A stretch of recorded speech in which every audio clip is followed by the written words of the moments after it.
Première journée à Hong Kong, voilà le petit tour de notre 7 mètres carrés. On est parti se balader en premier lieu au Central Market, on n'a pas trouvé ça ouf, donc on a vite enchaîné avec le Manmo Temple, là qui est lui assez typique, on va dire, d'ici. Il y avait pas mal de marches pour y aller, ça permet de visiter la ville aussi. On a enchaîné avec la Victoria Prison, c'est assez original ce qu'ils ont fait, un bar à l'intérieur de l'ancienne prison. On enchaîne avec le Peak Tower Tram pour avoir une belle vue. On avait pris un tram funiculaire plutôt, qui était très très incliné, assez impressionnant. Voilà la vue de tout Hong Kong, c'était trop stylé. Donc voilà, n'ayez pas peur pour les personnes qui auraient le vertige comme ma mère.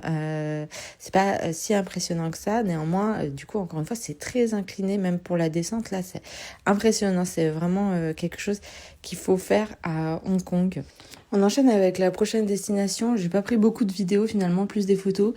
C'est le Monster Building qui est assez connu sur Insta. C'est un lieu où en fait, du coup, c'est typique des immeubles qu'il y a là-bas en Chine aussi, où les gens sont pas mal entassés. On a enchaîné avec le Ding Ding Tram pour rentrer. Du coup, 2 en 1, ça nous a permis de se déplacer pour se rendre au Port Victoria pour cette petite croisière qui nous a coûté 10-15 euros. Néanmoins, quand même, avec boisson à volonté, un VIP, c'était très drôle. Et du coup, une super vue sur les immeubles, etc. La nuit, c'est toujours sympa. Il y avait aussi l'avenue Auster à côté avec le Symphony of Light Show à 20h, qui était pas si ouf. Et puis pour dîner, on a été faire un tour au Temple Street Night Market, où on peut voir mon père, du coup, se régaler avec une huître chaude. Je vous laisse là-dessus et je vous donne rendez-vous pour le jour 2.